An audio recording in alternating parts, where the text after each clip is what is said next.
दिन हमारे भारतीयों का नया वर्ष प्रारंभ होता है। फिर भी आज के बेटा बेटी जितने कैलेंडर से नया वर्ष मनाते हैं, 2025 जाएगा, 2026 आएगा।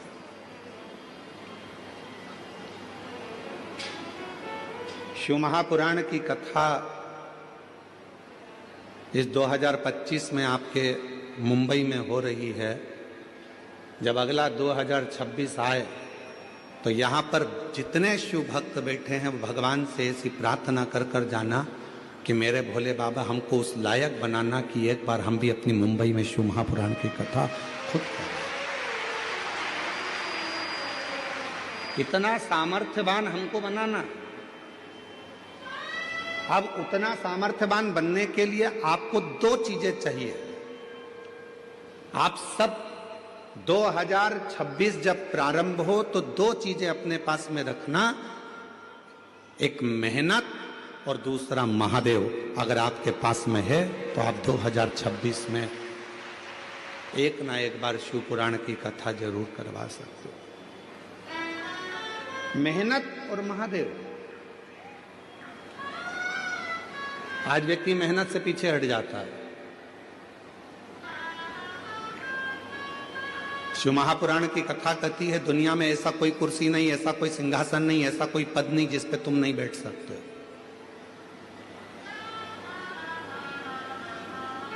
ऐसी कोई कुर्सी नहीं बनी है, ऐसा कोई पद नहीं बना, ऐसा कोई सिंहासन नहीं बना जिस पे आप नहीं बैठ सकते। बस उस पे बैठने के लिए आपको दिन रात एक करना पड़ेगा, बहुत मेहनत करना पड़ेगी और साथ में महादेव को एक लोटा जल चढ़ाना पड़ेगा, तो वो कुर्सी आपके पास में आएगी जरूर, वो पद भी आए।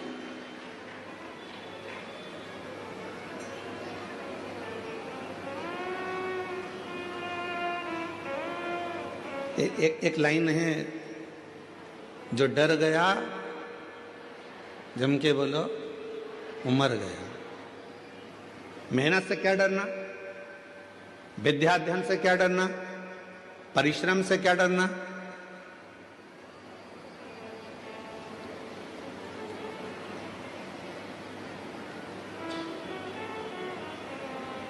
किसी ने कह दिया कि तू ये डॉक्टर की पढ़ाई नहीं कर सकता, तू नीट क्लियर नहीं कर सकता, तू आईएएस ऑफिसर नहीं बन सकता।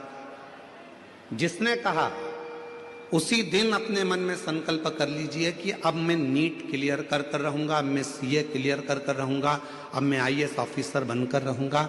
अब मुझे मेहनत को बढ़ाना है, 4 गुना करना है, परिश्रम करना है, रात दिन एक करना है और शिव जी को एक लोटा जल चढ़ाना है और बढ़ते चले जाना है। तो निश्चित है कि मैं अपनी उस मंजिल तक पहुंचूंगा।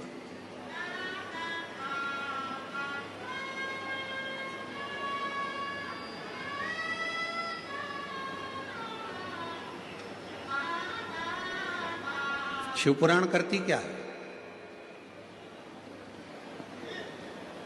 शिव महापुराण का कार्य क्या है?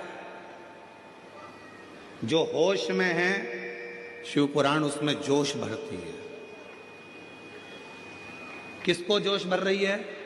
जम के बोलो, जो होश में है। शिव पुराण क्या करती है? जो होश में है उसको जोश भरती है। होश कैसा? कई लोग होते हैं नशे में रहते हैं, उनको होश ही नहीं रहता। कोई धन के नशे में है, कोई सत्ता के नशे में है, कोई वैभव के नशे में है, कोई अपनी वाणी के नशे में है, कोई अपनी काया के नशे में है, कोई अहंकार के नशे में इतना चूर रहता है कि उसमें फिर होश नहीं रहता, उसमें होश नहीं रहता। इतना नशे में डूबा रहता है कि वो होश खो बैठता है, उसके अंदर होश नहीं रहता।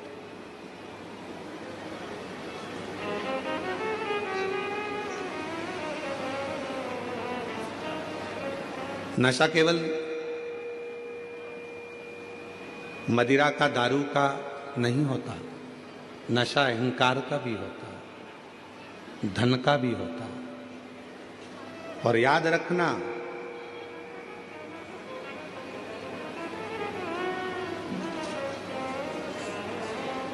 पानी में डूबोगे तो बचने के सार हैं।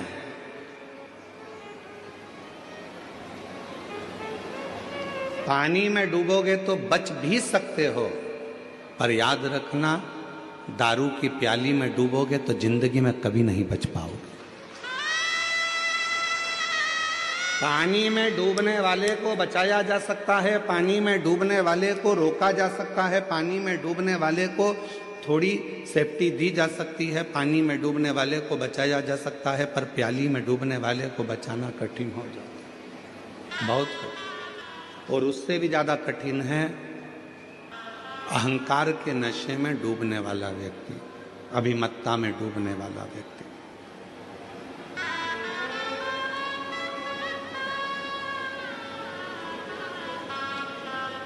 हमारे यहाँ तो कितनी सुंदर भाषा में कहा कि कोई भाग्य से, कोई किस्मत से ये शिव महापुराण की कथा अपने नगर में, अपने गांव में, अपने शहर में आती है।